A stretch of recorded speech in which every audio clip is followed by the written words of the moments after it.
मान लीजिए हमारे पास कोई मटेरियल है, इस मटेरियल में नॉर्मल टेम्परेचर पर या रूम टेम्परेचर जो मॉलिक्यूल्स है उनका ओरिएंटेशन रैंडम होगा। जैसे ये डाइपोल, ये डाइपोल, ये डाइपोल, ये डाइपोल, इसका रैंडम ओरिएंटेशन है। लेकिन अगर इसी मैग्नेटिक मटेरियल को किसी पोल के बीच में या किसी सोलेनॉइड के बीच में रखना है, सोलेनॉइड क्यों पसंद की? क्योंकि सोलेनॉइड दरअसल एक अपने आप में ऐसा एलिमेंट है जो इलेक्ट्रिकल करंट की मदद से मैग्नेटिक फील्ड बना सकता है। तो जब आप इसको सोलेनॉइड के अंदर प्लेस करोगे तो सोलेनॉइड का अंदर मैग्नेटिक फील्ड इसे मैग्नेटाइज करेगा। तो मैग्नेटाइज करने में आवश्यकता क्या होती है? डाइपोल तैयार पहले से तैयार, डाइपोल पहले से तैयार और डाइपोल को अलाइन करना। तो सारे डाइपोल एक्सटर्नल मैग्नेटिक फील्ड में एक लाइन से बनाए। मतलब ये है तब का फोटो जब आपने सोलेनॉइड रखी है और जैसे ही सोलेनॉइड में करंट एक्टिवेट होगा अंदर मैग्नेटिक फील्ड आएगा। ये रखा हुआ आयरन का पीस इसमें मॉलिक्यूल्स का ओरिएंटेशन अभी रैंडम है, डाइपोल इधर उधर अव्यवस्थित है, वो सब व्यवस्थित हो जाएगा और सही फोटो ये बन के तैयार। ये ऐसा तो मैग्नेटिज्म का कैरेक्टर था, मैग्नेटिज्म अलाइन नहीं था। असम कारण अब दोनों हमने क्या किया, हम इसके किसी एक इलेक्ट्रॉन एक एटम को पकड़े। तो मान लीजिए कोई एटम या एटम के किसी ऑर्बिट चक्कर लगाता हुआ इलेक्ट्रॉन, ये इसका एक्सिस, इलेक्ट्रॉन की रफ्तार कितनी बेटा? v। इलेक्ट्रॉन की रफ्तार v, इलेक्ट्रॉन का मास कितना? m। और इस एक्सिस के बहुत चक्कर लगा, किस रफ्तार चक्कर लगा? ओमेगा चक्कर लगा रहा या लीनियर वेलोसिटी v के साथ चल रहा है। अच्छा भाई, इलेक्ट्रॉन दो तरीके की मोशन करेगा, इसे एक्सिस मानकर इसके चारों तरफ रिवॉल्यूशन भी कर रहा। और इलेक्ट्रॉन की एक अच्छी बात भी है कि इलेक्ट्रॉन दरअसल अपनी ही एक्सिस के अबाउट स्पिन भी कर रहा है। ऐसा समझना ध्यान से, इलेक्ट्रॉन स्पिन भी कर रहा, रिवॉल्यूशन भी कर रहा और दोनों ही कैरेक्टर की वजह से मैग्नेटिक फील्ड बनाएगा। ठीक, तो सुनना ध्यान से। अगर हमसे कोई कहे कि इलेक्ट्रॉन का स्पिन करना दरअसल एक करंट कैरिंग लूप जैसा है, तो इस बात को बहुत सीखा था कि कोई भी चार्ज पार्टिकल किसी बाउंड्री में चल रहा है तो करंट कैरिंग लूप जैसा है और हर करंट कैरिंग लूप अपने आप में डाइपोल की तरह व्यवहार करेगा। डाइपोल का डाइपोल मोमेंट होता है F बराबर I multiply bye A। I क्या है? A क्या है? तो I को कैसे फाइंड आउट करोगे? तो I का मतलब होता है rate of flow of charge respect to charge के नाम पर कौन है? इलेक्ट्रॉन। टाइम के नाम पर T मल्टीप्लाई एरिया के नाम पर क्या होगा? R लगा। अगर ये सर्कल है, सर्कल की रेडियस R है, सर्कल रेडियस कितनी है? R, तो एरिया कितना हो जाएगा? I multiply bye R square. तो E की जगह E रहेगा अपॉन T की जगह टाइम पीरियड, और टाइम पीरियड बराबर होता है डिस्टेंस अपॉन स्पीड। डिस्टेंस का सर्कमफेरेंस के बराबर जो कि 2 पाई r, it's 2 pi r upon speed कितनी? v multiply by pi r square. r से पाई से ये कितना आ गया? E v r upon 2। ये मैग्नेटिक डाइपोल मोमेंट। अरे इसका वर्क कर दो, मास का ऊपर मास का नीचे मल्टीप्लाई कर दो, इससे कोई फिजिकल फर्क नहीं पड़ेगा। अच्छा देखो तो ये क्या है? MVR, movement of momentum, it is angular momentum. So magnetic dipole moment M बराबर E by 2m into L। अब L कैसी क्वांटिटी? वेक्टर। MV कैसी क्वांटिटी? तो मैग्नेटिक डाइपोल मोमेंट और एंगुलर मोमेंट के बीच में एक रिलेशनशिप आ गया। एक रिलेशनशिप आ गया कि कोई भी चार्ज पार्टिकल अगर एंगुलर मोशन कर रहा है तो ऐसी अवस्था में उसमें मैग्नेटिक डाइपोल मोमेंट डेवलप होगा। और मैग्नेटिक डाइपोल मोमेंट की वैल्यू चार्ज बाय मास के रेशियो का एंगुलर मोमेंटम टाइम मल्टीपल होगा। ठीक है ना? तो डायरेक्ट क्वेश्चन कैसे बनेगा समझिए ध्यान से। हमसे कोई कहे कि मान लीजिए सोडियम का कॉन्फ़िगरेशन है 2,8,1। एकदम से बात सुन लीजिए, सोडियम मतलब 2,8,1। इतना ठीक है? अच्छा, इसके ये हो गया, इसमें ये हो गया आपका K L M, इसमें केवल S होगा, इसमें S और इसमें S3, इसके S को कॉन्फ़िगरेशन पर तो I think last configuration 3s2 आएगा, सॉरी 3s1 आएगा। तो 3s1 का मतलब S वाले ऑर्बिटल डब्बे में केवल एक इलेक्ट्रॉन होगा, सिंगल अनपेयर्ड इलेक्ट्रॉन होगा। और सिंगल अनपेयर्ड इलेक्ट्रॉन अगर न्यूक्लियस के चारों तरफ इसी तरह घूमेगा तो मैग्नेटिक डायपोल मोमेंट क्रिएट करेगा, और इस मैग्नेटिक डायपोल मोमेंट को कोई कैंसिल करने वाला नहीं। क्यों? क्योंकि यहाँ कितने दो पेयर बन सकता है एक एक का, यहाँ कितने आठ, दो दो के चार पेयर बनेंगे, यहाँ पेयर नहीं बनेगा, तो ये अनपेयर्ड रह गया। और जो अनपेयर्ड रह गया वो एक सिंगल तरीके का, जैसे अनपेयर्ड का मतलब मान लीजिए इलेक्ट्रॉन के रिवॉल्यूशन का सेंस अभी मान लीजिए फोटो में एंटी क्लॉकवाइज ऐसे घूम रहा है, तो इसका मैग्नेटिक डायपोल मोमेंट अगर ऐसा है, अब इसी में अगर पेयर इलेक्ट्रॉन आ गया ऐसा, याद करो किसी तरह महसूस करो कि इलेक्ट्रॉन का अगर क्लॉकवाइज रोटेशन, या सुनो कोई भी रोटेशन, एंटी क्लॉकवाइज रोटेशन अगर अपवर्ड मैग्नेटिक डायपोल मोमेंट बनाएगा, तो दूसरे इलेक्ट्रॉन का clockwise motion downward magnetic dipole moment बनाएगा। तो इलेक्ट्रॉन अगर पेयर में होंगे तो एक, अच्छा तो बढ़ते जब भी होंगे डब्बे में, तो इलेक्ट्रॉन हमेशा अपोजिट स्पिन में बढ़ते हो, एक का स्पिन ऊपर की तरफ, एक का नीचे की तरफ, तो इसका मैग्नेटिक डायपोल मोमेंट अगर अपवर्ड हुआ तो इसका मैग्नेटिक डायपोल मोमेंट डाउनवर्ड होगा, दोनों एक दूसरे को कैंसिल कर देंगे। क्या मेरी बात समझ पा रहे हैं? हमारे पास जो भी एटम है उसके आउटर मोस्ट शेल के इलेक्ट्रॉन डिसाइड करेंगे कि इसका मैग्नेटिक बिहेवियर कैसा होगा। अगर आउटर मोस्ट में अनपेयर रह गया, जोड़ा नहीं बना, तो एक अकेला इलेक्ट्रॉन जैसा चाहेगा वैसा मैग्नेटिक डायपोल मोमेंट डेवलप करेगा। अगर जोड़ा बन गया, दोनों के स्पिन हमेशा एक दूसरे के अपोजिट होते हैं, तो एक पेयर दूसरे के, एक इलेक्ट्रॉन का एंगुलर मोमेंटम, एक इलेक्ट्रॉन का मैग्नेटिक मोमेंट दूसरे इलेक्ट्रॉन के अपोजिट मैग्नेटिक मोमेंट को कैंसिल कर देगा।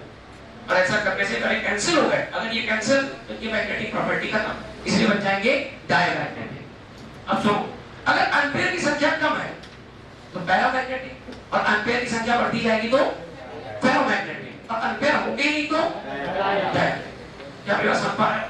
इस बात को लिखिए जरा सा, सबको हेडिंग पढ़ दीजिए लास्ट में, एक बार लिखिए जरा सा, explanation of dia, para and ferro character.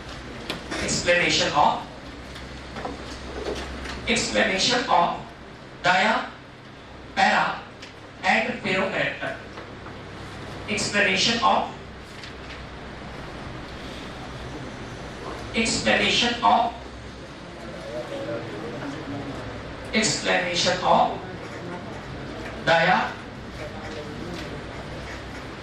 of dia, para and pero character.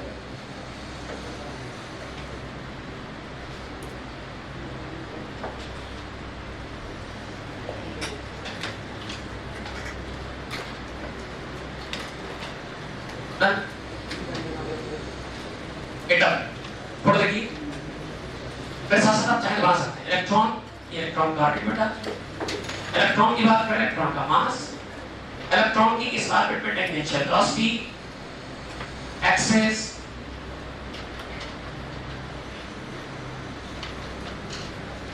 Right, electron का मास, इलेक्ट्रॉन की टेंजेंशियल वेलोसिटी, एक्सेस,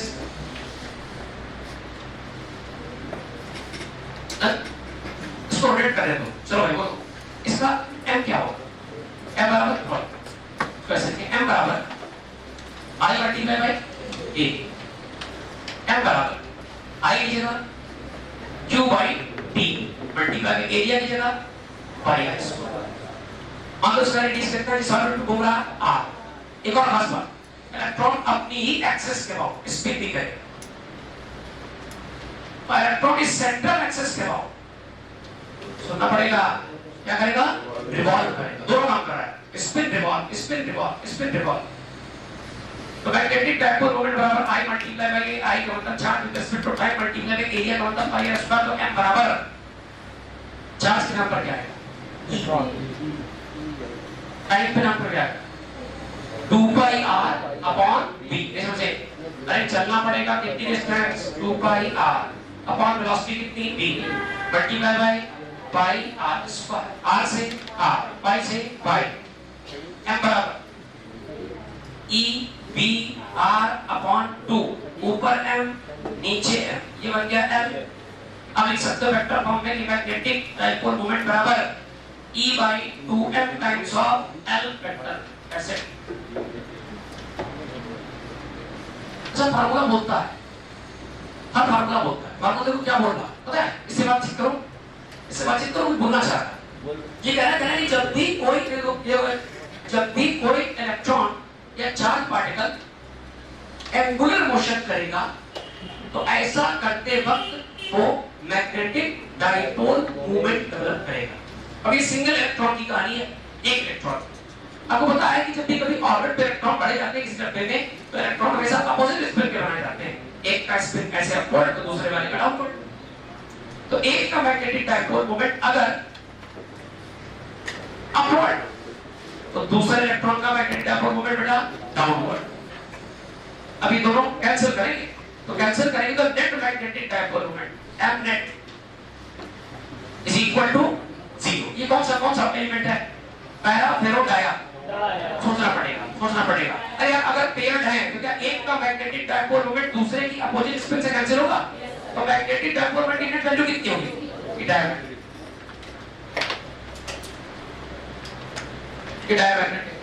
अगला बोल बेटा दूसरा कौन सा लिख ले? पैरा में क्या खास बात? अरे जो आउटर मोस्ट शेल के इलेक्ट्रॉन्स होंगे उसमें से हर इलेक्ट्रॉन कैसा होगा? अनपेयर्ड। ऐसा अनपेयर्ड। अगर अनपेयर्ड रहेगा तो magnetic dipole moment single direction का होगा। ऐसा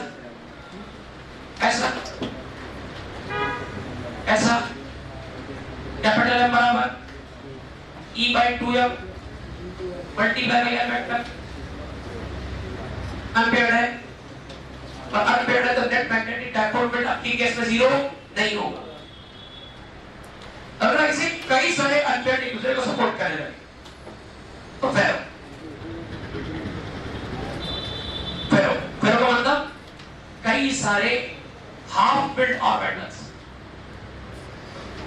ये पैरा कर दिया है।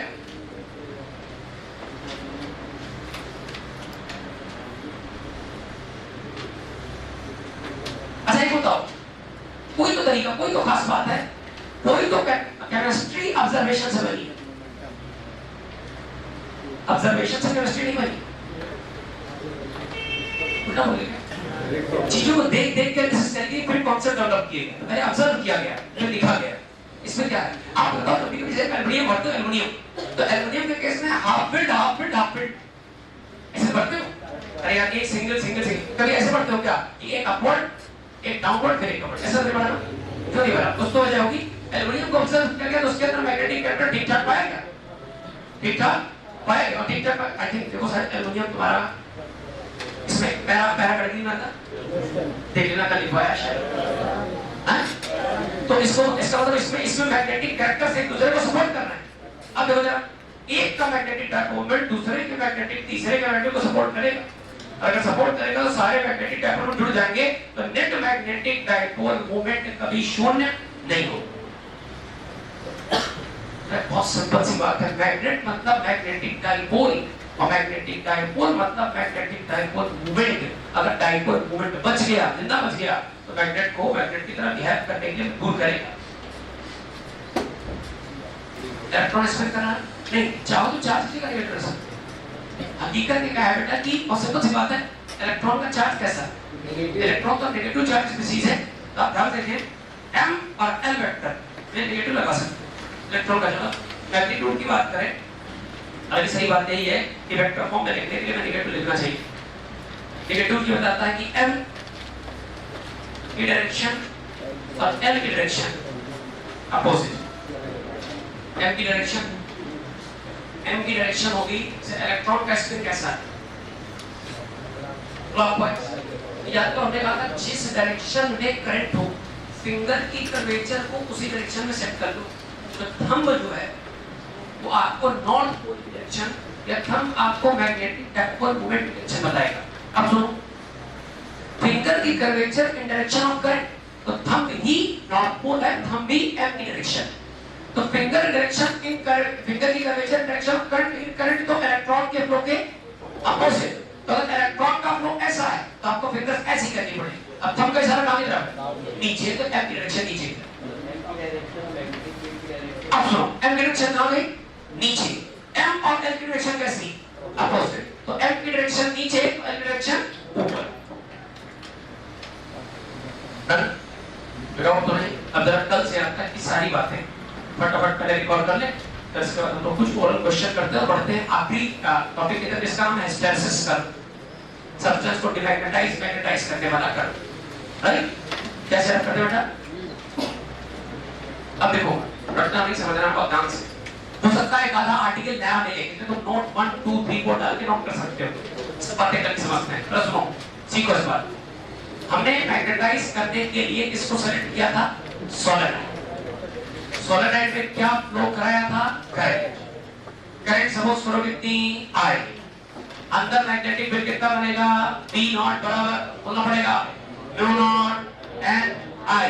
म्यू नॉट से डिवाइड करो, B not upon mu naught बराबर किसके? Ni। इसका नाम H, H का नाम मैग्नेटिक इंटेंसिटी, या इसी का नाम याद रखें, it is also same as magnetising force. इसे मैग्नेटाइजिंग फोर्स कहते हैं। जबरदस्ती किसी आयरन की पीस को मैग्नेटाइज करने की क्षमता रखता है। ठीक, अच्छा मैग्नेटाइज फोर्स, जैसे ही इसे मैग्नेटिक फील्ड में रखोगे तो क्या इसमें नए डाइपोल डेवलप होंगे? और डाइपोल जो डेवलप हो रहे हैं, so dipole movement per unit volume is also known as intensity. याद आ रहा है बिल्कुल?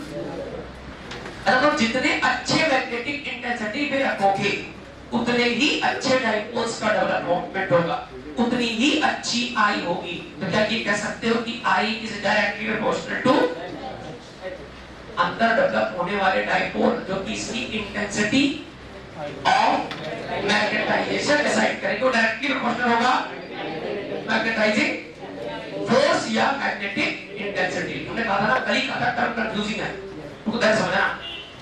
ये कौन जो मैग्नेटाइज करने आया है, मैग्नेटिक इंटेंसिटी या मैग्नेटिक फोर्स, ये कौन? मैग्नेटाइजेशन जब हो रहा था तो डाइपोल डेवलप हो रहे थे, डाइपोल की क्वांटिटी का कैलकुलेशन है पर यूनिट वॉल्यूम। राइट, बराबर है।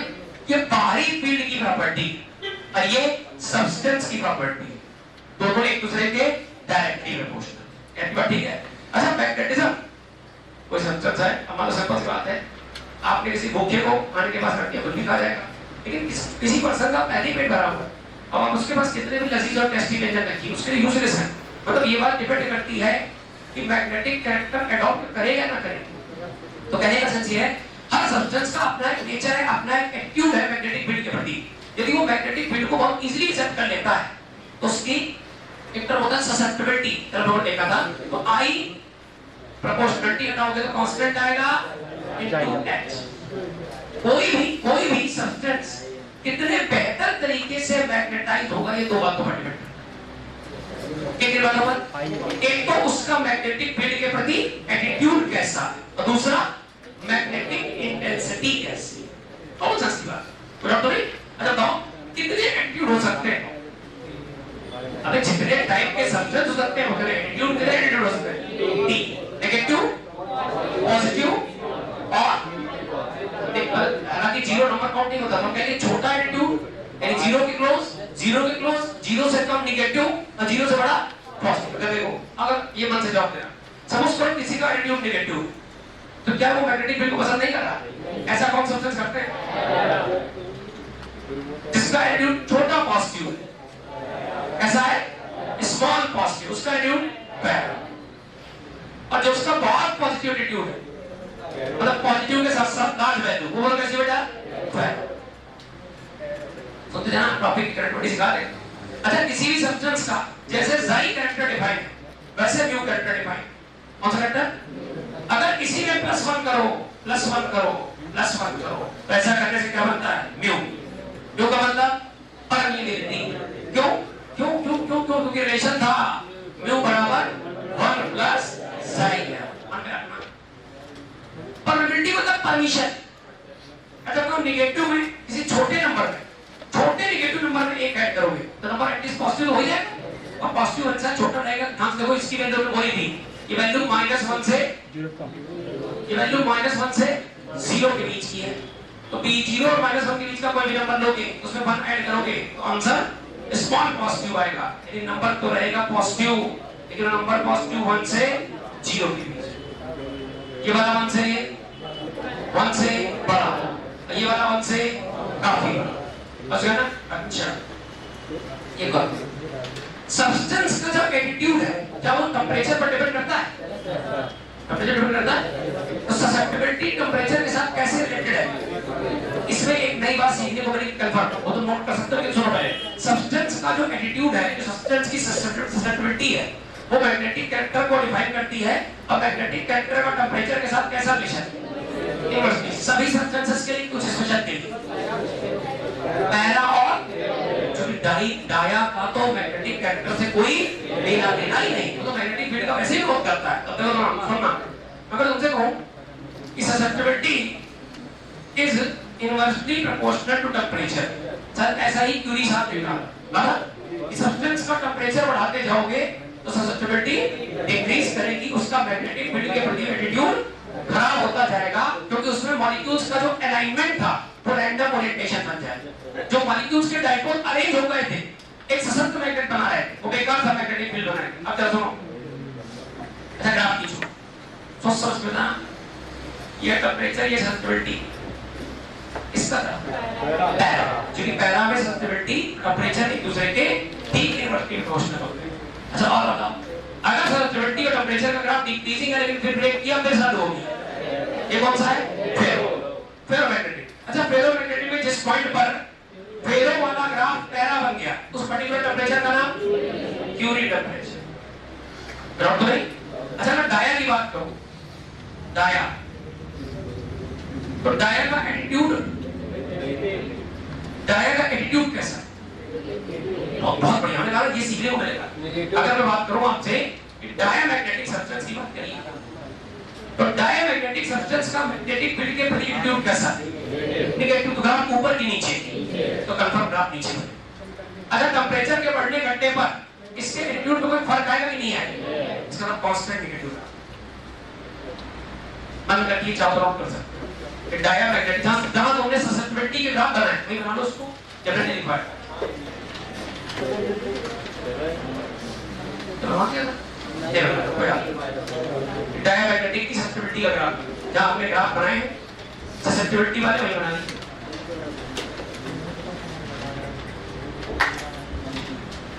ग्राफ बनाना सब ग्राफ के पास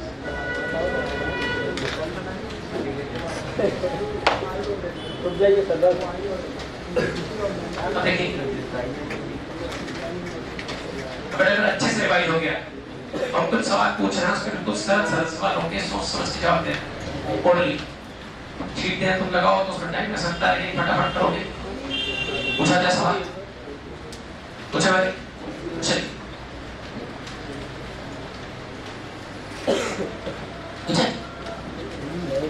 नीट सोना, magnetic susceptibility is negative for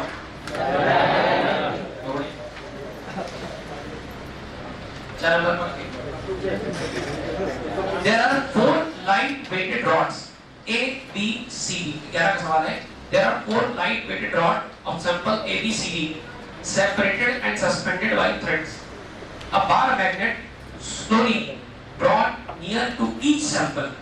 Follow the observations। क्या एक बात समझ आई? 4 रॉड है A, B, C, D और चारों को अलग अलग थ्रेड से लटका दिया गया है। तो मान लीजिए ये आपकी रॉड A है, ऐसे 4 रॉड, ये वाली, ये आपकी सेकंड रॉड B रॉड, इसी प्रकार से C रॉड और ध्यान सुनना, और ये आपकी D रॉड। आपके पास 4 रॉड्स हैं और चारों के मैग्नेटिक कैरेक्टर का ऑब्जर्वेशन करके आपको आंसर बताना। एक एक करके पैरामैग्नेट को इनके पास ले गए, A, B, C, D के पास। हुआ क्या क्या सुनना, ऑब्जर्वेशन ऐसे नोट किए गए कि A, और ध्यान से, हालांकि आंसर तो तुरंत पहचान जाओ, A फीबली रिपेल हुआ,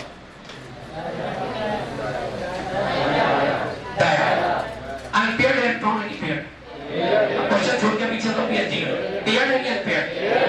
नेट मैग्नेटिक डायपोल मोमेंट कुछ है कि शून्य?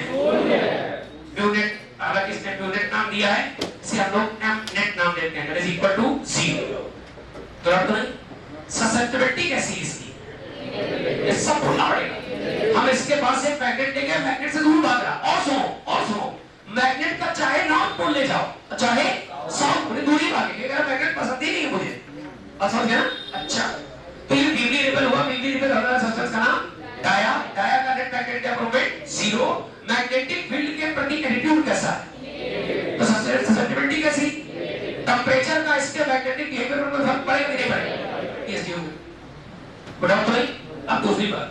फिर कहा बी वाली फीवली अट्रैक्ट हुई, ये वाली बढ़िया, ये वाली फीवली अट्रैक्ट हुई। अच्छा फीवली अट्रैक्ट का मतलब क्या पैरा है? क्या इसमें अनपेड इलेक्ट्रॉन है? क्या अनपेड इलेक्ट्रॉन की वजह से net magnetic dipole moment zero है कि जीरो नहीं है? अच्छा अगर टेंपरेचर का फर्क पड़ेगा कि नहीं पड़ेगा? टेंपरेचर बढ़ाओगे इसका फैक्टर एनहेंस होगा कि डिक्रीज होगा? डिक्रीज होगा। ससेप्टिबिलिटी इसकी पॉजिटिव कि नेगेटिव? प्रोबेबिलिटी पॉजिटिव कि नेगेटिव? बढ़िया। सी वाला ये स्ट्रांगली अट्रैक्ट हुआ, कैसा हुआ? स्ट्रांगली, क्या समझ गए? जैसे स्ट्रांगली अट्रैक्ट हुआ समझ गए ये फेरो है। अब फेरो में कौन कौन आता है? जैसे आयरन, निकेल, कोबाल्ट, इतनी बड़े वेनिको FeNiCO, राइट? अच्छा इसकी ससेप्टिबिलिटी कैसी है? क्योंकि इसका मैग्नेटिक फील्ड के प्रति ट्यूब कैसा है? पॉजिटिव। टेंपरेचर का फर्क पड़ेगा कि नहीं पड़ेगा? क्यूरी टेंपरेचर इसके बी वाले के लिए डिफाइन है कि सी वाले के लिए? शाबाश। क्योंकि क्यूरी टेंपरेचर डिफाइन होता है फेरोमैग्नेटिक सब्सटेंस है।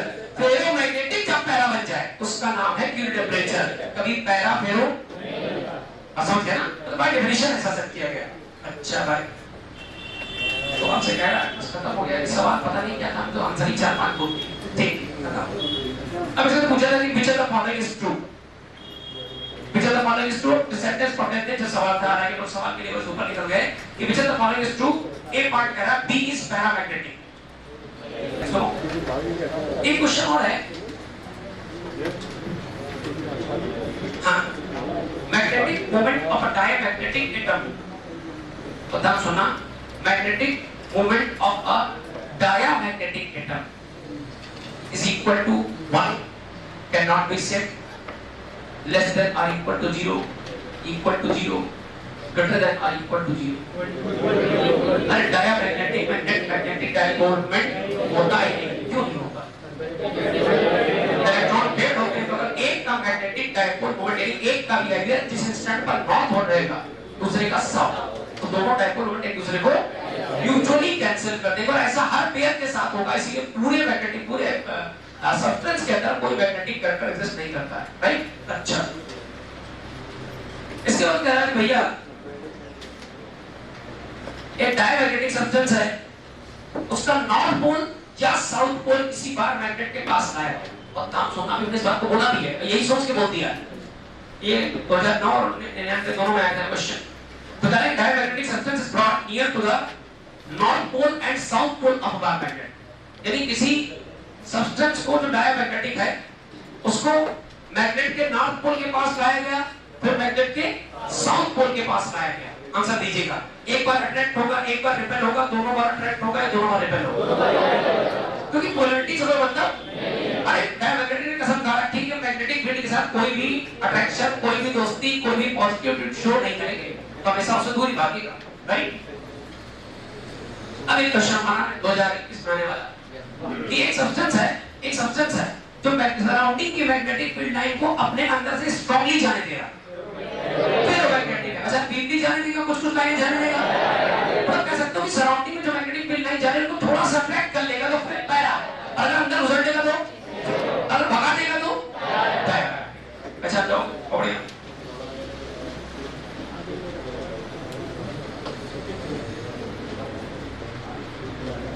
एक और सवाल क्या निकल shows ferromagnetic property at room temperature। सही बात है। निकल, आयरन, कोबाल्ट ये सब नए चुंबक से बहुत प्रेम रखते हैं। अब इसे मैग्नेट के करीब ले जाओगे तो इंस्टेंट अट्रैक्ट हो जाएंगे, तुरंत सच्चे बनेंगे, ठीक? तो निकल shows ferromagnetic property at room temperature if temperature of room is increased beyond Curie temperature then it will start to behave like। कोई समस्या? Okay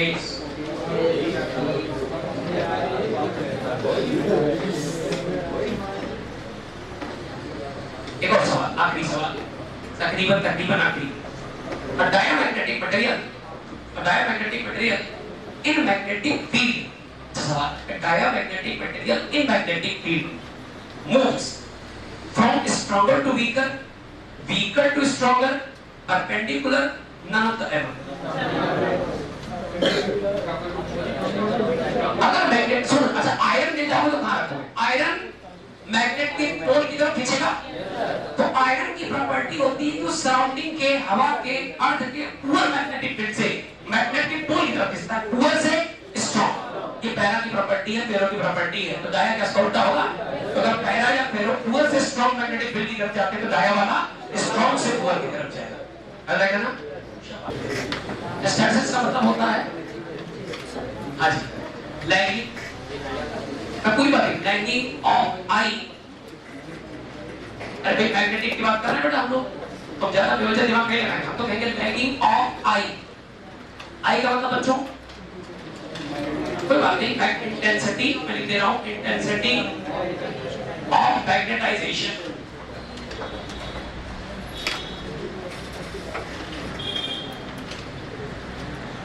Lagging of intensity of magnetization, lagging of this behind,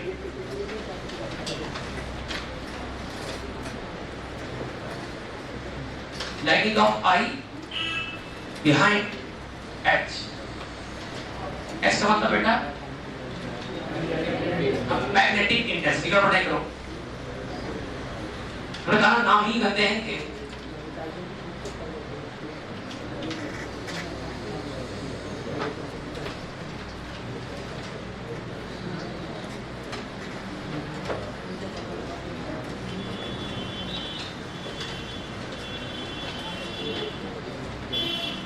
we are going to study this tensor curve।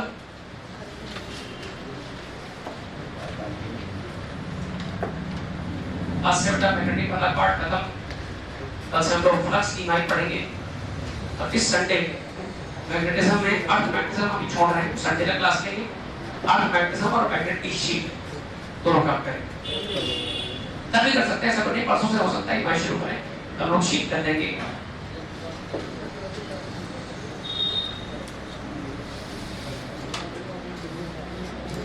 तो ये Sunday तक EMI खत्म हो जाएगा और AC शुरू हो जाएगा, संभावना है। स्टैटिस्टिक्स का मतलब होता है लैगिंग बिहाइंड, पीछे पीछे चलना। इसका पीछे चलना ये लिख दिया हमने, आई पीछे चलेगा, ऐसे कॉमन सेंस की बात है यार।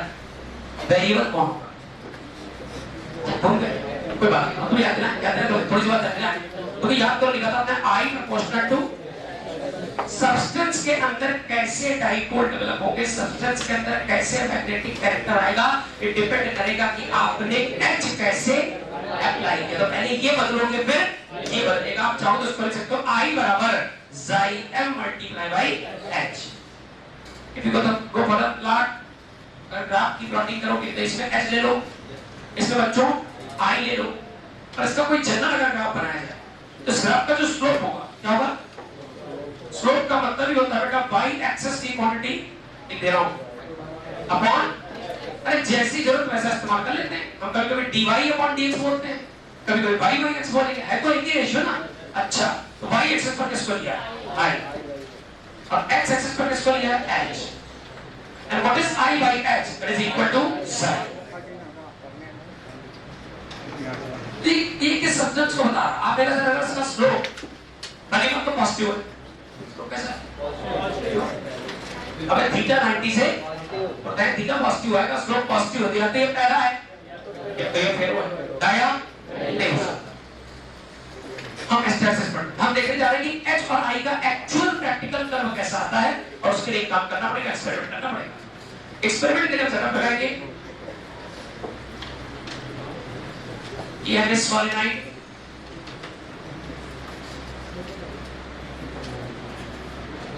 कौन है? मिस सॉलिनॉइड, और इनके अंदर हमने आयरन पीस रखा है। एक और बात, वेरी इंपॉर्टेंट फैक्टर, क्या ये एक्सपेरिमेंट दाया पर हो सकता है? अबे कोई फायदा नहीं, तो आई एक्सपेरिमेंट बदलते रहो, कुछ नहीं होगा। ये एक्चुअली है किसके लिए होता? पहला फेरो दोनों, लेकिन हम करने किस पर जा रहे हैं बेटा? फेरो, क्योंकि उसमें जो ऑब्जर्वेशन होंगे बड़े अच्छे होंगे, दिखने समझना है। हमने एपी का एक पीस लिया और ये रख दिया, सतीश और कपी, ये करंट इज हाई, राजू का करंट इज हाई।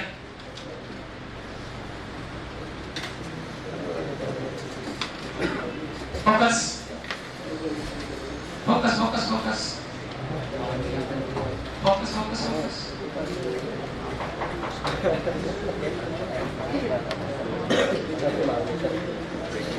इसी सुनो,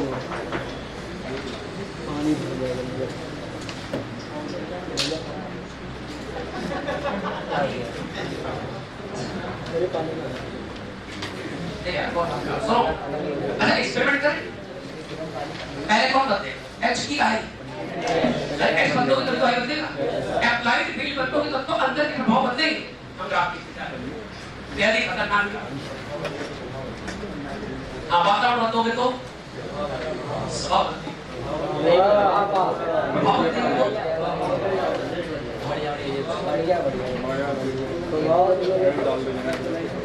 स्वभाव प्रभाव प्रभाव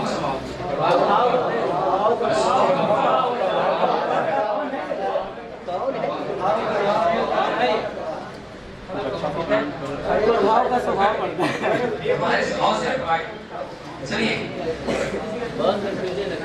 एक रामायण में अच्छी लाइन दी गई है। कौन सा टिका? तेनु सत्संग विवेक न होई।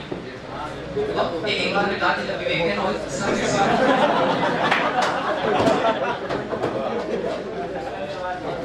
नहीं, बस सही उसने गलत नहीं कहा। क्या गलती नहीं होगी तो सत्संग कैसे?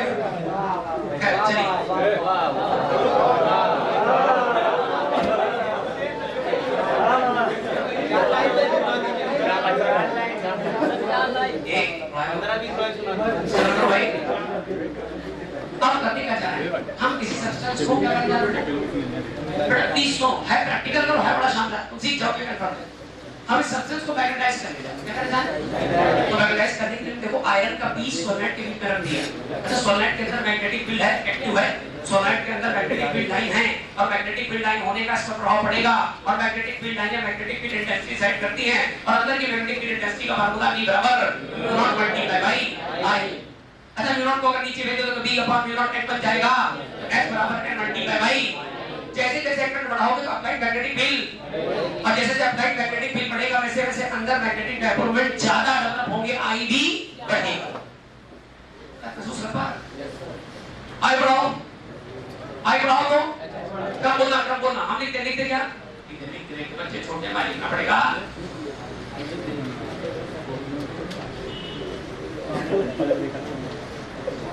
Hello, what is H? एक और नाम सुनो, मिलेगा सबको दिखाई दे रहा है? Ampere turns. करंट किसमें होगी? M क्या है? Ampere turns. H is equal two ampere turns. अर्थात एम्पियर टर्न बढ़ाओगे, करंट बढ़ाओगे तो H बढ़ेगा, H बढ़ेगा तो I बढ़ेगा। सब्सटेंस के अंदर और अच्छे डायपोल, ये सुंदर डायपोल बनेंगे और सारे डायपोल अलाइन रहेंगे। अर्थात सारे डायपोल एक दूसरे के मैग्नेटिक कैरेक्टर को सपोर्ट करेंगे। क्या बात समझ पा रहे हैं? ये बोलना पड़ेगा। चलो शुरुआत करते हैं। अच्छा, शुरुआत में करंट 0, आप देख लो है इफेक्ट के बीच में H के शुरुआत में H कितना तो I कितना? हम बिल्कुल डेड पीस को मैग्नेट बनाने जा रहे हैं। अच्छा, H बढ़ाइए, H सबसे पहले क्या करूं? I बढ़ाओगे तो H बढ़ेगा। लेकिन I बढ़ते बढ़ते अर्थात इंटेंसिटी ऑफ मैग्नेटाइजेशन बढ़ते बढ़ते आयरन की भी चुंबक बनने की लिमिट, उसकी औकात फिक्स है। तो डायपोल में ऐसे थे, ये ऐसे थे, फिर जैसे जैसे करंट बढ़ा ये ऐसी थी, ऐसी फोटो थी, सब इकट्ठा कर रहे धीरे धीरे सब अलाइन। क्या इससे अच्छा भी अलाइनमेंट हो सकता है? नहीं पॉसिबल ना। तो क्या इससे बेहतर मैग्नेट बन सकता है? नहीं। हर एक के मैग्नेट बनने की लिमिट है। तो जैसे जैसे आपने एक्सटर्नल फील्ड बढ़ाई, मैग्नेटिक इंटेंसिटी बढ़ाई, वैसे वैसे इंटेंसिटी ऑफ मैग्नेटाइजेशन बढ़ा और बढ़ने के बाद एक मिनट के बाद जाके सैचुरेट हो गया। क्या हो गया? अभी परफेक्ट चुंबक बन चुका। आप चाहे इस आयरन पीस को निकाल करके चुंबक के जगह पर इस्तेमाल कर सकते हैं। बस समझ गया? हमें आयरन की पीस को चुंबक बनाना है। हमें मन में भी मिथ होता था कि रेल की पटरी में सिक्का रख दो चुंबक बन जाए। सुना? ऐसा नहीं होगा एक्चुअली। पैसे नहीं मिला होगा, कई लोगों ने कई सारे रुपयों का नुकसान भी किया होगा, खरबों का क्यों? सुनो, अभी काम करो, ध्यान सुनना प्लीज, अब बात नहीं सुनना, अभी कोई हंसी जाती।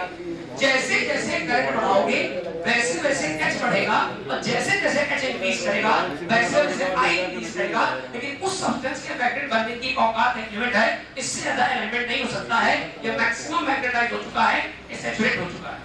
एक काम करो, आई घटाओ, एक्सपेरिमेंट कर रहे हैं लोग, जब मन करेगा बढ़ा देंगे, घटा देंगे, आई घटाओ, आई घटाओगे तो एच घटेगा तो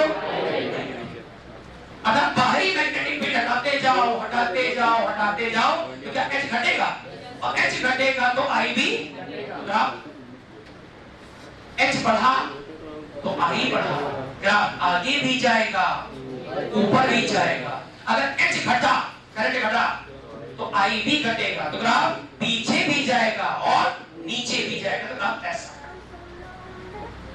लेकिन ग्राफ रिट्रेस नहीं करेगा, रिट्रेस क्यों नहीं करेगा?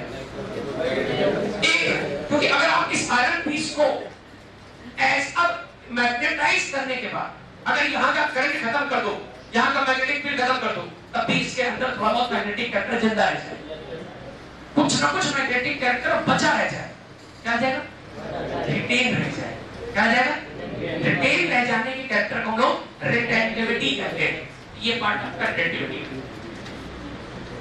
If it is O, it is A, it is B.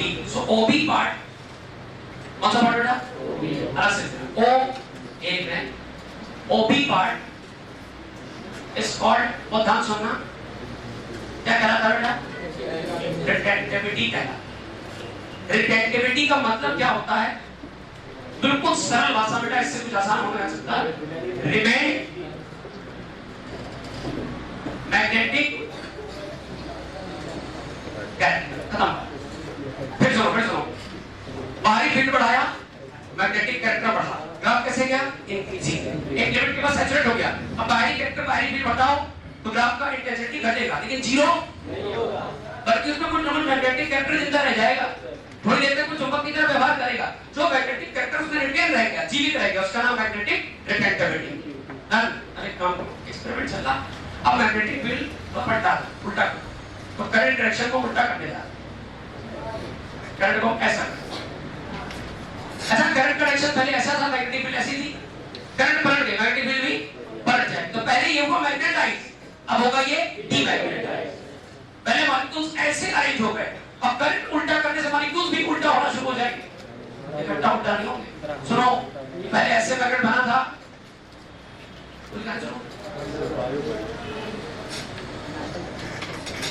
यहाँ पे ऐसा कौन है?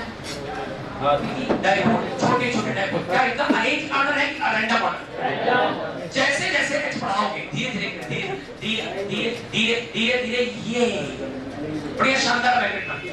अब बाहरी फील्ड हटाओ, बाहरी फील्ड हटाओगे थोड़ा बहुत रैंडमनेस आएगी, लेकिन मैग्नेटिक कैरेक्टर अभी भी।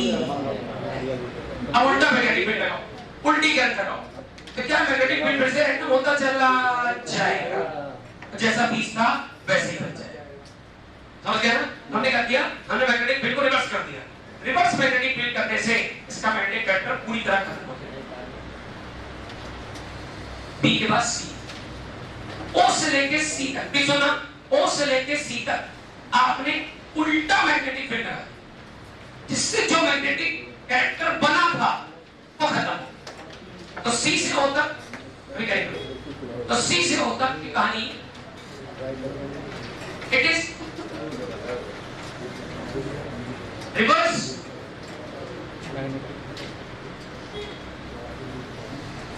applied field to completely demagnetize the substance, to completely demagnetize the substance।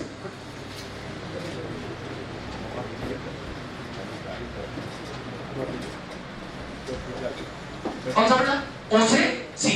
अब उल्टी करंट बढ़ाते जाओ। अरे भैया सुनो, सीधे करंट बढ़ाई सीधा मैग्नेट बना, उल्टी करंट बढ़ाओगे उल्टा मैग्नेट बनेगा। सीधे करंट का सैचुरेशन स्टेज था, उल्टे का भी सैचुरेशन स्टेज होगा। मतलब जो एक्सपेरिमेंट हमने आगे किया था वो एक्सपेरिमेंट हमने उल्टा करके कर दिया एक्सपेरिमेंट, राइट? अब देखो, अब एक्सपेरिमेंट को रिपीट करोगे तो फिर से पहले रिवर्स मैग्नेटिक फील्ड डेवलप हुआ है, अब करंट को फिर सीधा करो, फिर एक्सपेरिमेंट में जितनी बार करो आप करंट को रेसिप्रोकेट और सही आर्डर कर सकते हो, तो फिर से करंट को सीधा करोगे तो फिर से मैग्नेटिक करंट पहले कितना होगा, कट करके 0 और फिर इसके बाद सेम मैग्नेटिक, ऐसा करना। सुनना, करके डिजाइन पढ़ जाओ, कर जाओ। ओ से ए तक क्या बोलना पड़ेगा? एच बढ़ाया तो आई भी, आपने एच बढ़ाया, एच बढ़ेगा तो आई भी बढ़ेगा। एक लिमिट के बाद जाने के बाद क्या हो जाएगा? सैचुरेटेड। अब एच घटाओगे तो आई भी घटेगा। अच्छा, एच को उल्टा करोगे तो आई घट के 0 होगा। फिर इसके बाद एच को रिवर्स करो, हेलो, एच को रिवर्स करो, और जैसे एच रिवर्स करोगे तो आई भी रिवर्स हो जाएगा, और एच के रिवर्स करने के बाद, एच उल्टा लगाने के बाद वैसा ही ग्राफ आएगा, बस ऐसे आएगा। और फिर पूरा एक्सपेरिमेंट रिपीट कर दो, फिर से ग्राफ अपने आप को ऐसे रिप्लेस करेगा। तो मुझे सोच समझ के बताना, ओ से लेकर ओ से बी तक का पार्ट क्या होता है? एक्सटर्नल फील्ड के 0 कर देने पर भी, एच के 0 कर देने पर भी जो मैग्नेटिक कैरेक्टर बच गया, रिटेन्ड मैग्नेटिक कैरेक्टर, उसका नाम रिटेन्ड मैग्नेटिक। क्या की बात क्लियर होगी? सीओ क्या होता है? ये सीधा अप्लाइड फील्ड है, ये वाला उतना उल्टा अप्लाइड फील्ड, इससे मैग्नेटिक कैरेक्टर घटते घटते घटते घटते घटते घटते 0। तो रिवर्स मैग्नेटिक फील्ड जो इंटेंसिटी ऑफ मैग्नेटाइजेशन को पूरी तरह 0 कर सके, उसे हम लोग क्या कहेंगे? कोएर्सिविटी।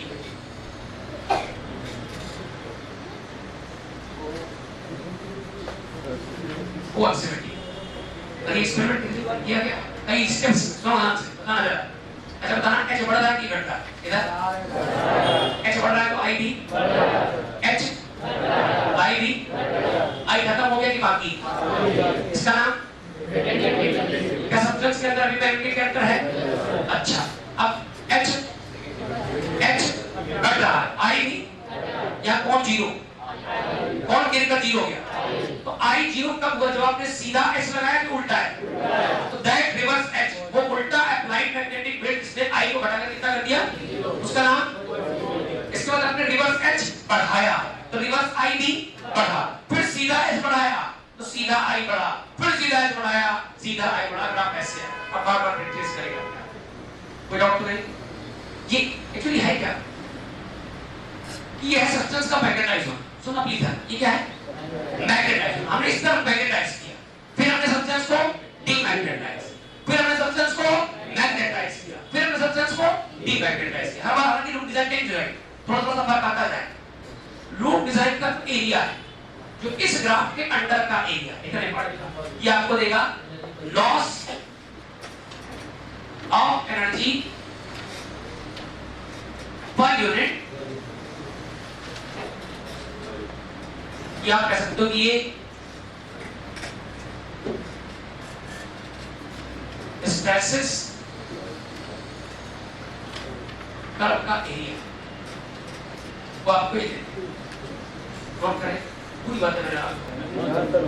अब देखो इससे एक्चुअली है क्या कि ये जो लूप है, ये सब्सटेंस के मैग्नेटिक कैरेक्टर का आई कार्ड है।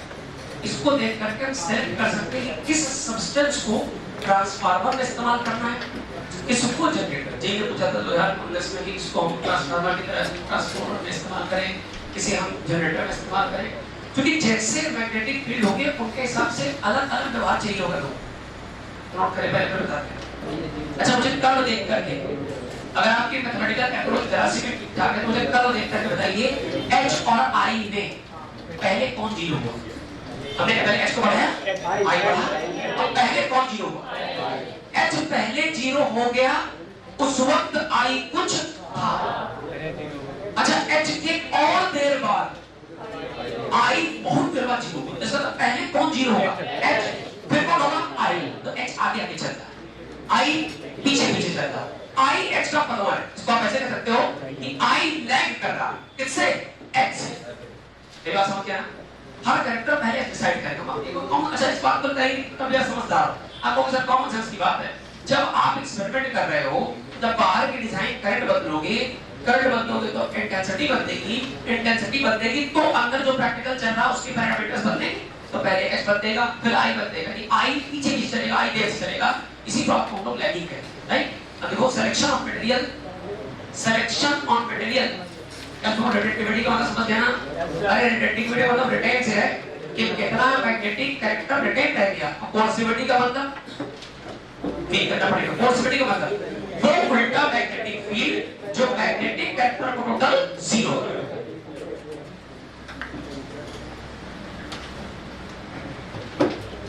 Selection of material on the basis of क्या लिखा आपने? Selection of material on the basis of hysteresis curve. Selection of material on the basis of hysteresis curve.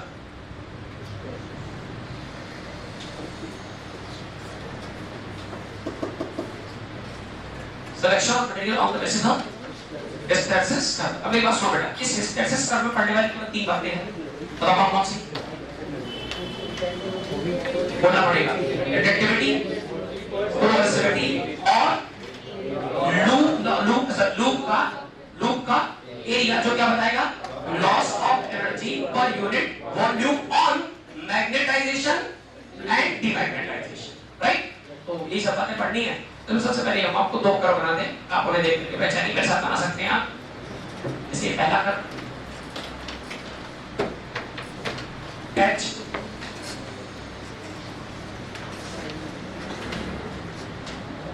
इस पर I, इधर H, इधर I, इधर 2 लूप।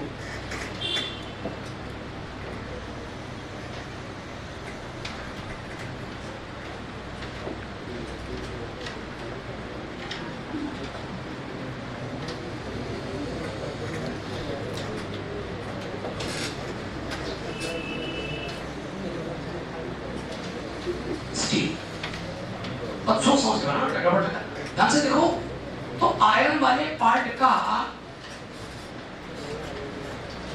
ये हिस्सा बड़ा, देखो उन्हीं को डार्क कलर में जो बड़ा है। यार इसमें 2 लोग हैं। हेलो तब दिखाई दे रहा? एक डिजाइन नहीं बल्कि आयरन की और अच्छा बताना, खाली बोल के बताना जो हो रहा है, खाली ये बताना मैग्नेटाइज हो रहा है कि डीमैग्नेटाइज हो रहा है, राइट? बताना रिवर्स मैग्नेटाइज, डीमैग्नेटाइज, उल्टा में तो बन जाएगा। अच्छा ये बताओ, ये क्या है? ये क्या है? बिल्कुल सही बात है ना? अच्छा ये रिलेटिविटी किसकी है? और यहाँ तक की रिलेटिविटी किसकी है? किसकी ज्यादा? आयरन की रिलेटिविटी ज्यादा। आयरन और स्टील को अगर एक साथ यूनिफॉर्म मैग्नेटिक फील्ड में रखा जाए तो दोनों को रख दिया जाए और फिर निकाल दिया जाए, तो आयरन में मैग्नेटिक कैरेक्टर देर तक बना रहे, स्टील में जल्दी खत्म हो जाए। बात समझ गए ना? तो रिलेटिविटी कैरेक्टर आप ऐसा रख सकते हो बेटा, अब उसका नाम दीजिए O, इसको दीजिए B, इसे दीजिए B डैश। आप देख सकते हैं OB dash is greater than OB। बहुत अच्छे सवाल बने बेटा, सवाल यही समझिए पूरे चैप्टर में। OB का मतलब बेटा relativity, there rate of iron is greater than rate relativity of steel। ये पहला article. D part, second article. अच्छा पहचानोगे तो ये भी सीख जाओगे बेटा, ये भी सीख जाओगे। ध्यान से देखो, O से ये वाला पार्ट, इसे OC कह दो, उसे OC डैश। अब जरा पकड़ना, पहले देख लो फिर नोट करते रहना। O से लेकर तक C क्या बता? कोएर्सिविटी। और OC डैश भी क्या है? कोएर्सिविटी। OC किसकी कोएर्सिविटी? और OC डैश किसकी है? इसकी। तो इस बात कौन ज्यादा है? हमें बोलना पड़ेगा। OC डैश बड़ा है OC से, अर्थात कोएर्सिविटी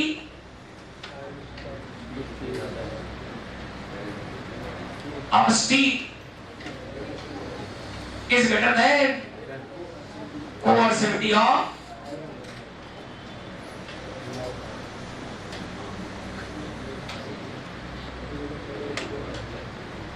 right? Not correct.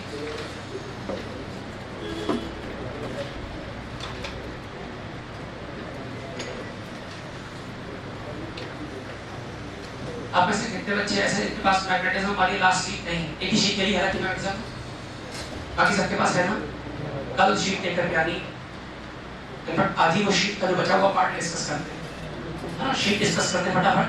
कल इसकी एक और शीट करेंगे, कल से फिनिश कर देंगे।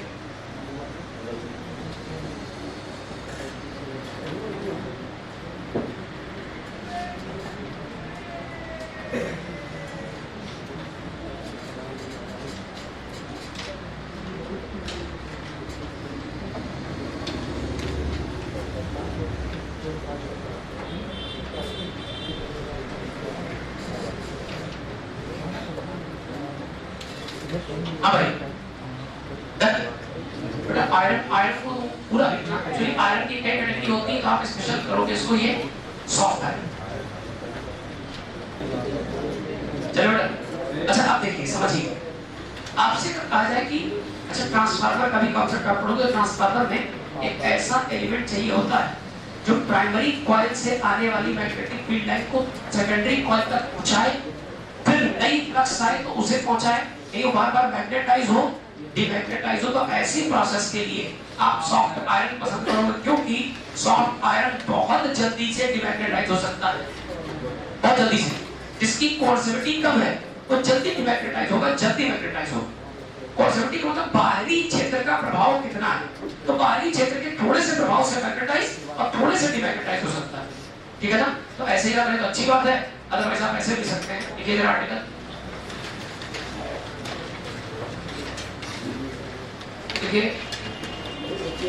अच्छा एरिया किसका बड़ा, स्टील का। तो जिसका एरिया बड़ा होगा उसमें लॉस भी ज्यादा होगा, क्योंकि एनर्जी लॉस को रिप्रेजेंट करता है, पहली बात।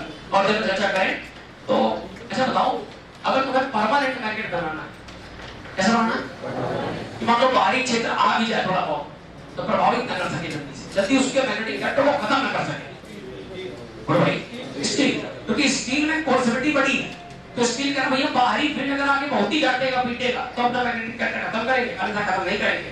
तो स्टील को परमानेंट मैग्नेट की तरह इस्तेमाल कर सकते हैं। और सॉफ्ट टर्म अगर हो टेम्परेरी मैग्नेट। तो आप आर्टिकल देख लो, फिर समझ में आ जाएगा। देखो जरा, steel is used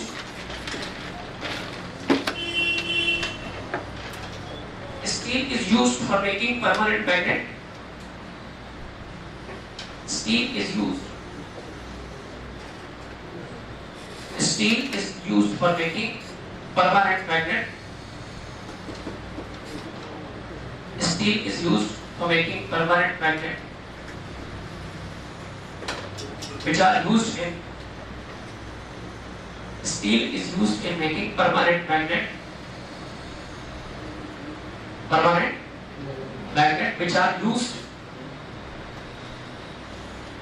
which are used in motor.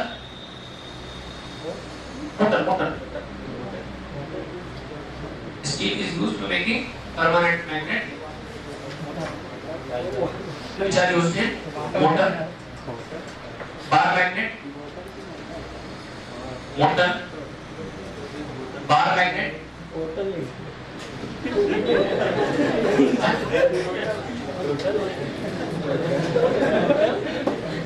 मोटरnya पोटी हुआ टोटल है।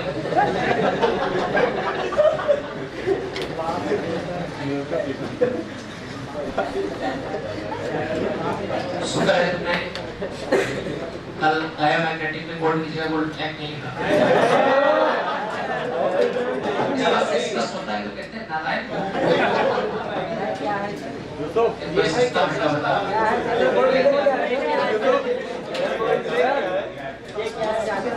ये आप बहुत अच्छा समझे तो नालायक है। ये गोल्ड क्या है? Steel is used for making permanent magnet used in motor, bar magnet, compass needle. compass बेटा, compass एक ऐसा छोटा सा पीस ऑफ मैग्नेट है जिसे आप चाहते हैं कि वो काफी लंबे समय तक अपने मैग्नेटिक कैरेक्टर को बनाए रखे, ताकि अलग-अलग एक बार सुना करो यार की बातें, ताकि अलग-अलग मैग्नेटिक फील्ड में रखने पर वो डिफ्लेक्शन तो शो करे लेकिन अपना मैग्नेटिक कैरेक्टर रखे तब करे। कंपास ऐसी होनी चाहिए, छोटी सी जगह कई सालों तक काम करे, अपना मैग्नेटिक कैरेक्टर सस्टेन कर पाए, परमानेंट मैग्नेट की तरह भी है। उसके लिए उसकी कोर्सिविटी स्ट्रांग होनी चाहिए। ठीक, तो सुने, steel is used for making permanent magnet used in motor, bar magnet, compass needle, loudspeaker. Loudspeaker. Sir पहले जो रेडियो आता था उसमें नहीं। हाँ बेटा उसमें रेडियो है, आपकी लाउडस्पीकर से बड़े बड़े मैग्नेट सर्कुलर शेप में लगाए जाते हैं, डिस्क शेप वाले ना। आपके मोबाइल में मैग्नेट है, ये बहुत छोटा सा खेलने का ना मोबाइल टोटल था। आगे देखो कोबाल्ट, नेक्स्ट लाइन चेंज कर देना। Cobalt steel is suitable material for permanent magnet.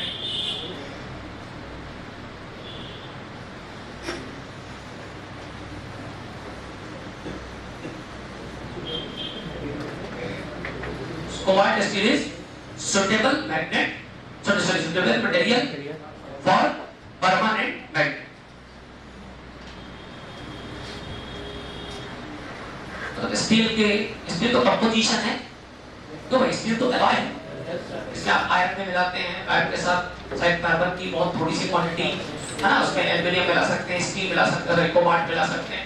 जो कोबाल्ट स्टील होती है वो सबसे अच्छी स्टील होती है परमानेंट मैग्नेटिक कैरेक्टर की, राइट। लास्ट लाइन चेंज करें। Soft iron is used for temporary magnet.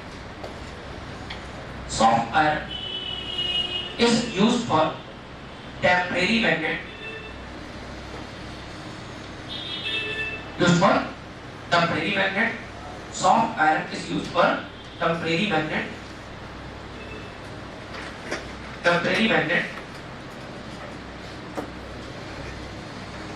Like electromagnet, like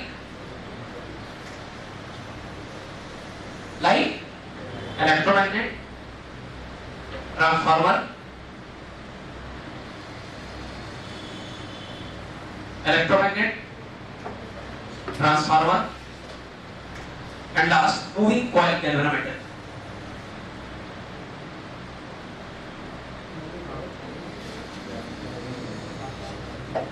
Moving coil galvanometer.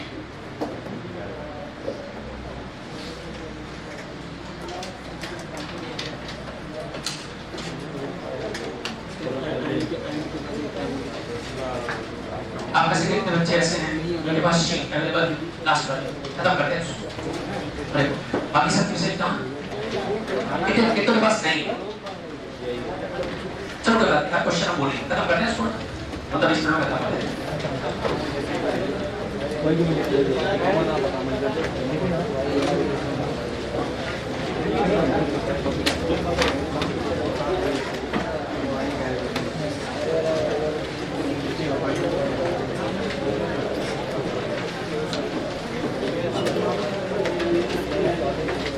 इससे पहले शीट खत्म करें, नीट 2020 में सवाल पूछा गया अभी बिल्कुल हाल ही, तो आप कर सकते हो बिल्कुल ऐसा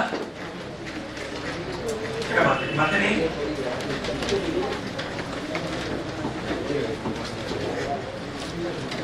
और अच्छा सवाल, छोटा अच्छा सवाल ठीक है जरा,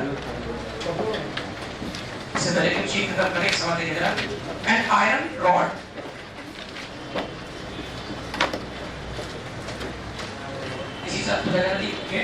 आयरन रॉड है, an iron rod of susceptibility, iron rod of susceptibility, an iron rod of susceptibility 599 an iron rod of susceptibility 599 is subjected to a magnetizing field of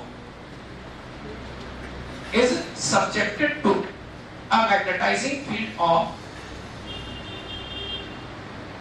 1200 ampere प्रति मीटर, 1200 एम्पियर प्रति metre.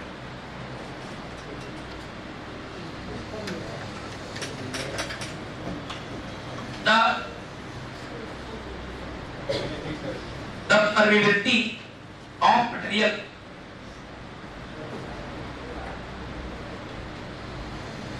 the permeability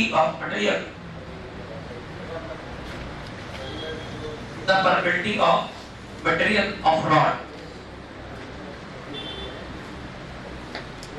the permeability of material of rod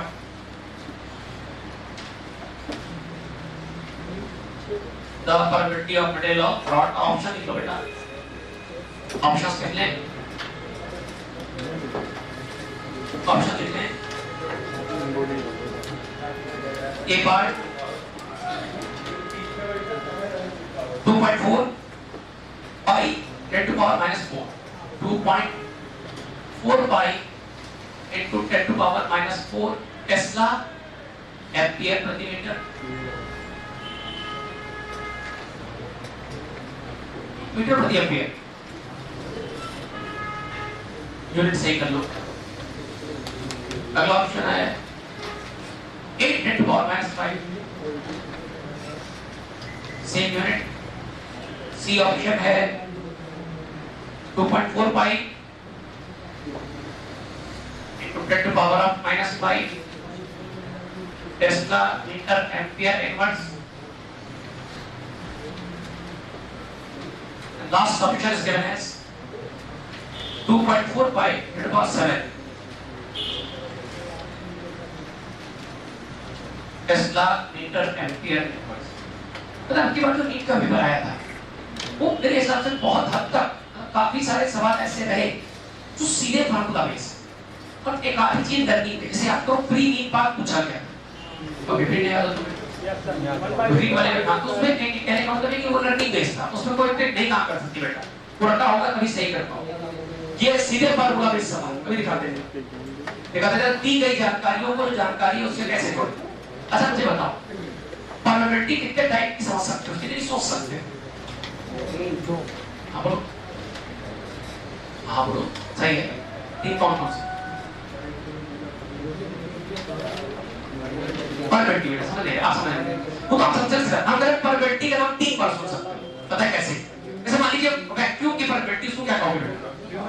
और किसी material की probability को और relative probability को mu naught. अब mu naught बराबर क्या होगा? Substance with respect to mu not.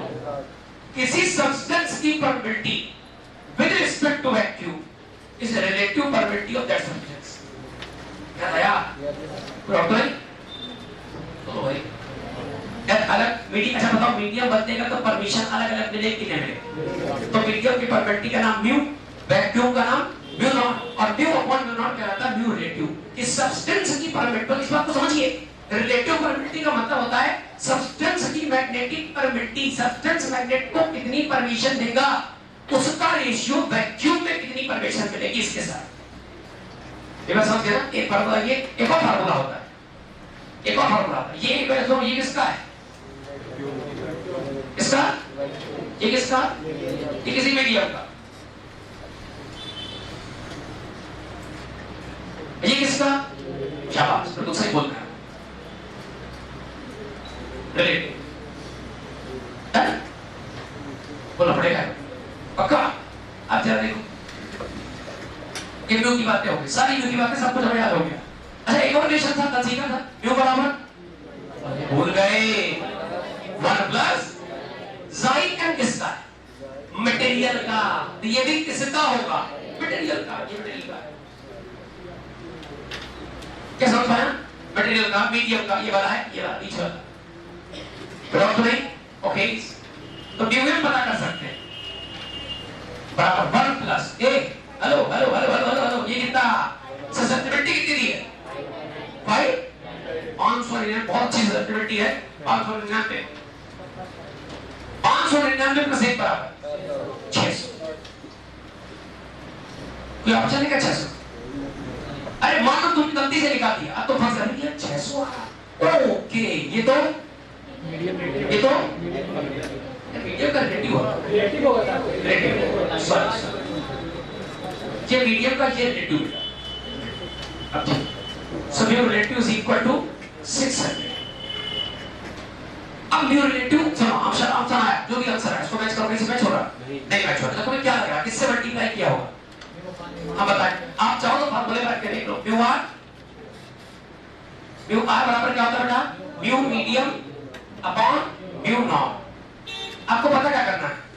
Mu medium, तो म्यू नॉट को क्रॉस मल्टीप्लाई कर दो। म्यू नॉट कितना होता है? कोई बात नहीं, कोई बात नहीं, कोई बात नहीं। अरे शुरू से चैप्टर पढ़ाया होगा तो याद होगा। ये म्यू नॉट अपॉन 4 पाई बराबर 10 टू पावर ऑफ -7। तो म्यू नॉट बराबर कितना हो जाएगा? क्या क्रॉस मल्टीप्लाई कर दें 4 pi 10 to power minus, let's cut copy paste, यहां पेस्ट करो तो म्यू आर कितना बेटा, अरे सब्सटेंस की रिलेटिव परपेंडिकुलर सब्सटेंटिव की वैल्यू निकाला 600, यहां मैंने रखो 600 बराबर mu medium upon mu naught कितना बेटा 4 pi 10 to power of minus 7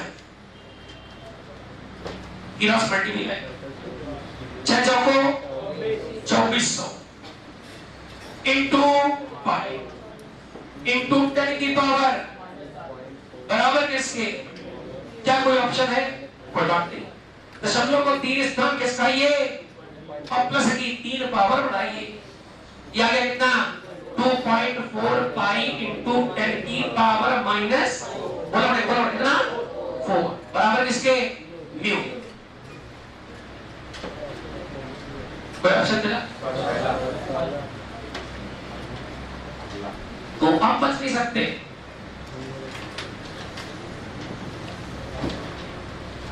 सवाल अगर फार्मूला में से तो फार्मूला ही उसमें उद्धार कर सकता है।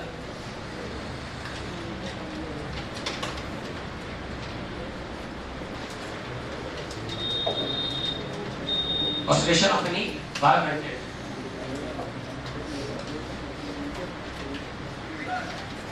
ये म्यू का रिलेशन जाइए के साथ म्यू बराबर 1 प्लस जाइए, म्यू कंफ्यूज नहीं होना बेटा, ये म्यू है, म्यू कौन सा है और रिलेटिव का मतलब क्या होता है medium with respect to vacuum, और वैक्यूम के म्यू नॉट की वैल्यू कितनी होती है, अगर म्यू नॉट बाई 4 पाई बराबर 10 टू पावर माइनस 7 तो म्यू नॉट बराबर 4 pi 10 to power of minus 7।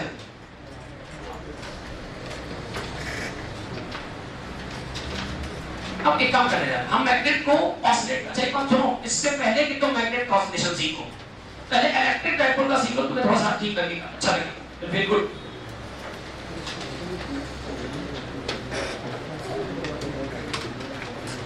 बेटा थोड़ा बड़ा आर्टिकल प्लीज नोट मत करना, बहुत कंसंट्रेशन के साथ सुनना क्योंकि समय कम पड़ जाएगा, है ना, लेकिन मजा आए, you enjoy what's this, okay चलिए हम अपना ध्यान रखते हुए फिर आप कैसे चेक करें इसी से क्या काम है सो हमारे पास उधर छुट्टी कर देंगे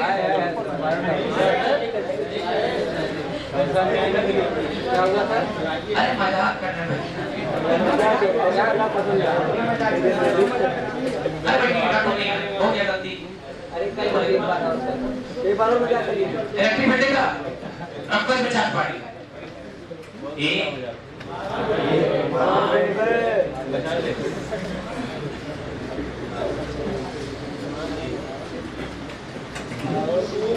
हमारे गाँव में कहावत कौन सी लड़के थे ना बदमाशी स्लोगन मारते ना मार दे गोली को ना गोली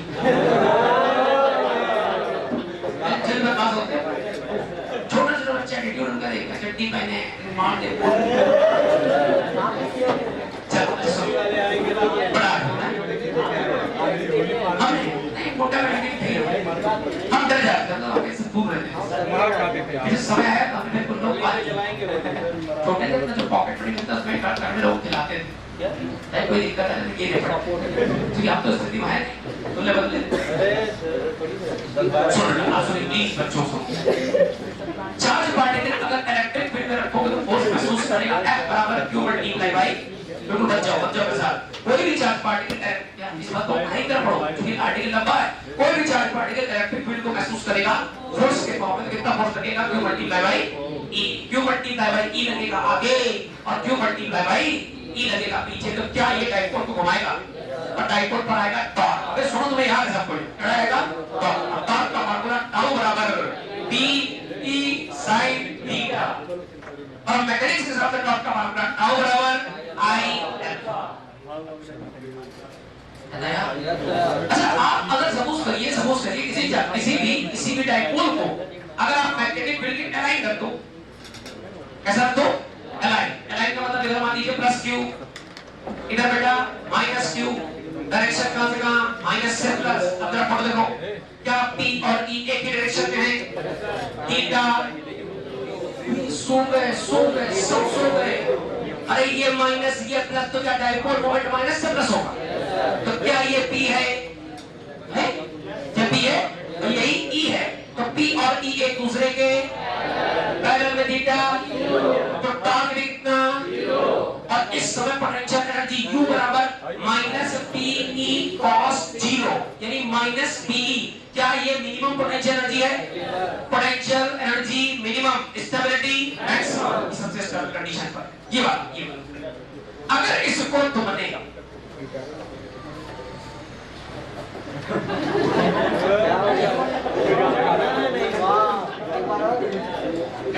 प्लीज, अच्छा क्या ये अभी स्टेबल है? बोला पड़ेगा क्या स्टेबल है? अच्छा स्टेबल अगर डाइपोल को छेड़ दिया जाए, क्या कहते हैं? अगर आप इसे एंटी क्लॉकवाइज घुमाएं, कैसे घुमाएं? तो उसके लिए मॉडल खुद देख लो, खुद देखो। ये वाला प्लस QE, ये वाला माइनस QE, ये वाला फोर्स आ गया, ये वाला फोर्स। तो आपने घुमाया एंटी क्लॉकवाइज, लेकिन इसके घूमने की टेंडेंसी कैसी? तो ये अपनी पोजीशन को रिस्टोर, मतलब सिंपल सी बात है, अगर इस डाइपोल को ऐसे रख दिया जाए और उसे छेड़ दिया जाए तो वापस अपनी ओरिजिनल पोजीशन पर आने की टेंडेंसी रखेगा, और ऐसे छेड़ के छोड़ दोगे तो ऐसे ऐसे ऐसे ऐसे करता रहेगा, ऑसिलेट करेगा। तो ऑसिलेट करते वक्त इसका जो टाइम पीरियड आएगा वो आएगा T बराबर 2 pi under root r plus भाई ये तो T का फार्मूला है ना। अंदर क्या हुआ दिक्कत है? Ly नहीं हो सकता, तो एक लंबाई होती है, G ग्रेविटी होती है, कहां लंबाई ग्रेविटी खेल रहा, समझ गया ना? यहां तो इसके कैरेक्टर आएंगे ना। अच्छा टाउ बराबर P sin थीटा और टाउ बराबर I। अच्छा देखो अल्फा बराबर पीछे देखो P E sin theta upon I। अब समझना, आपने घुमाया क्लॉकवाइज, सॉरी आपने घुमाया एंटी क्लॉकवाइज, इसने जो टर्न डेवलप होगा वो घुमाएगा क्लॉकवाइज। तो जिस तरफ आप रोटेशन दोगे, रोटेशन उसके अपोजिट रिस्टोर करने की कोशिश करेगा। स्प्रिंग स्प्रिंग स्प्रिंग खींचोगे तो अंदर जाए, दबाओगे तो बाहर। तो आप जिस तरह का डिफॉर्मेशन क्रिएट करोगे हमेशा रिस्टोरिंग टेंडेंसी उसके अपोजिट रहेगी। तो आपने अगर इसे घुमा दिया एंटी क्लॉकवाइज तो इसमें जो टर्न डेवलप होगा उसे कौन घुमाएगा? क्लॉकवाइज। अगर भाई तुम घुमाओ एंटी क्लॉकवाइज छोड़ दो, अपने आप clock anti clock clock anti clock ऐसे ऑसिलेट करेगा, और ऐसे ऑसिलेशन का टाइम पीरियड ठीक है राइट। अब जरा देखो, तो टाउ बराबर आई अल्फा, टाउ बराबर P sin थीटा, ये इलेक्ट्रोस्टैटिक्स का फार्मूला, मैग्नेटिक्स का फार्मूला दोनों बराबर कर दिए। वैसे मैग्नेटिक डिवाइस मान करके इलेक्ट्रिक फील्ड का रखना है, इलेक्ट्रिक फील्ड का रिजल्ट मैग्नेटिक फील्ड का बराबर क्या है? अल्फा बराबर P sin थीटा मान I। अगर एंगल छोटा है, कैसा है? बहुत छोटा, थीटा स्मॉल, तो स्मॉल थीटा के लिए sin थीटा बनेगा थीटा। और सुन ध्यान से, आपने घुमाया एंटी क्लॉक और टॉर्क का मतलब हुआ क्लॉक, आपके रोटेशन के अपोजिट, तो इसे हम मानेंगे माइनस। जो भी रिस्टोरेड टॉर्क होगा नेगेटिव डिरेक्शन, अल्फा बराबर माइनस PE छोटे एंगल के लिए sin theta theta upon I। ये कंडीशन सुंदर। अब अल्फा बराबर क्या? अल्फा बराबर माइनस ओमेगा स्क्वायर। याद करो अभी आप पढ़ेंगे आगे कि सिंपल हार्मोनिक मोशन की शर्त है। सिंपल हार्मोनिक मोशन की शर्त क्या पता है? जीरो एक बार में कमाई हमेशा, बाकी हम सिखाएंगे तो याद ही रखो। Acceleration is directly proportional to displacement but opposite in direction। हर वो बॉडी जो ऑसिलेट कर सकती है, एक्सेलरेट कर सकती है या एक्सचेंज कर सकती है, उसकी शर्त होती है, क्या शर्त है? Acceleration is directly proportional to displacement but opposite in nature। मतलब बॉडी को अगर डिस्प्लेस करोगे तो उसमें एक्सेलरेशन अंदर आएगा, इधर डिस्प्लेस करोगे एक्सेलरेशन अंदर आएगा, तभी तो ऑसिलेट करेगी। अब सुनो ये कहां जा रहा है? अगर ऊपर जा रहा इसमें रिटार्डेशन एक्सेलरेशन कहां होगा? नीचे। तो कोई बॉडी ऑसिलेट कर उसकी शर्त, अब सुनो ध्यान से, ये लीनियर शर्त है, एंगुलर शर्त। ये कैसी शर्त है? लीनियर शर्त। ये कैसी है? एंगुलर। क्या मेरे पास होगा? लेट्स हैव फन, अल्फा उसके सामने थीटा, पहचान पहचान, अल्फा उसके सामने थीटा। क्या मैचिंग मैचिंग हो रही है? अल्फा किससे मैच कर रहा है? माइनस किससे? थीटा किससे? तो ओमेगा स्क्वायर किससे मैच करेगा? P अपॉन, तो मैं कंपेयर करने जा रहा हूं, ओमेगा स्क्वायर बराबर PE अपॉन स्क्वायर हटाओगे का रूट आएगा। क्या ओमेगा बराबर 2 पाई बाई T होता है? T को ले जाओ ऊपर, इन सबको ले आओ नीचे, तो T बराबर आगे बोलना पड़ेगा, इधर ले आओ, आ जा, इसको बोले जाओ, T बराबर 2 pi under root of I upon P। मन में रखना। अब याद करना, प्लीज स्टॉप नहीं करो, कहानी की तरह से याद रखो। अगर किसी भी इलेक्ट्रिक डाइपोल को इलेक्ट्रिक फील्ड में छोड़ दिया जाए, थोड़ा सा ऑसिलेट अपने आप को ऑसिलेट करेगा, दोलन करेगा, ऑसिलेशंस करेगा, और उसके एक ऑसिलेशन का टाइम पीरियड, उसके एक स्मॉल ऑसिलेशन का टाइम पीरियड, स्मॉल इसलिए थीटा छोटा था साइन थीटा थीटा बन गया, तो स्मॉल ऑसिलेशन का जो टाइम पीरियड है वो होगा t बराबर I upon p 2 pi under I upon p। छोड़ो आओ अब इस चीज का और सुंदर तरीका कंपैरिजन करना है। अब तुम दोबारा बताएंगे नहीं, मैं तुम्हारा तरीका सेट करा दे ताकि तुम कैसे याद रखो। वहां कौन सा फील्ड था बेटा, परेशान ना हो, स्टेप पढ़ाएंगे फिर एक बार एडिट कर देंगे, इतना समझना है उसका आंसर दो। वहां कौन सा फील्ड था, यहाँ कौन सा, वहां कौन सा डाइपोल, इलेक्ट्रिक डाइपोल, तो यहाँ कौन सा डाइपोल, वहां कितने पोल, 2 प्लस और यहाँ कितने पोल, साउथ और नॉर्थ। अगर इसको स्मॉल एंगुलर डिस्प्लेसमेंट देकर के छोड़ दिया जाए हल्का सा, तो क्या ये भी ऑसिलेट करेगा, तो इसका भी टाइम पीरियड होगा t बराबर 2 pi under root of I तो मोमेंट ऑफ इनर्शिया है, उसका तो इस प्रॉपर्टी इलेक्ट्रिक मैग्नेटिक से कोई मतलब। नीचे कौन आया, अबे नीचे कौन आया, PE, तो P की जगह हम कौन लेगा, इलेक्ट्रिक डाइपोल मोमेंट की जगह मैग्नेटिक डाइपोल मोमेंट, और E की जगह एक मिनट M क्या मैग्नेटिक डाइपोल डिवाइडर। अच्छा एक मैग्नेट होगा तो एक मैग्नेटिक डाइपोल मोमेंट, और दो होंगे तो दोनों का रिजल्टेंट, क्योंकि magnetic dipole moment is a vector quantity. Answer देना बेटा, अगर मैं इसी मैग्नेट के ऊपर एक और मैग्नेट रख दूं, ये मैग्नेट ऐसे ऑसिलेट हो रहा है, ऐसे, प्लीज सुनना, इसी के ऊपर एक और मैग्नेट, चलो आंसर दो, इसका M का साउथ से नॉर्थ होगा, और इसी डायरेक्शन में इसका भी साउथ से नॉर्थ होगा, तो अगर ये अकेला M है तो दोनों मिलके अगर 2m होगा तो नीचे का नंबर बढ़ेगा तो t घटेगा। एक अकेला बार मैग्नेट जिस टाइम पर ऑसिलेशन कर सकता है, अगर एक के ऊपर एक रखने जाओगे तो m वेक्टरली ऐड होता जाएगा, m बढ़ेगा t घटेगा। इस टाइप के सवाल बराबर तो नहीं, अब नोट करें, क्यों नहीं नोट करोगे, चाहो तो इसे हटा दो, बता रहे आप चाहो तो इसकी फोटो ले लो, जो अच्छे आर्टिकल हुआ करें, आपका डिजिटल जमाना है, जो चीज लेंदी लगे उसकी फोटो ले लो, और जो अच्छा आर्टिकल उसे नोट करो अपने से। ये क्या है, ये ऑसिलेशन, आप इलेक्ट्रिक डाइपोल ले रहते हैं, बंद कर दो, मुक्का मार नाक तोड़ देगा, फोन फोड़ डालेगा यार ना, दोनों का पढ़ा लेना। ऑसिलेशन ऑफ इलेक्ट्रिक डाइपोल, ये बेटा ऑसिलेशन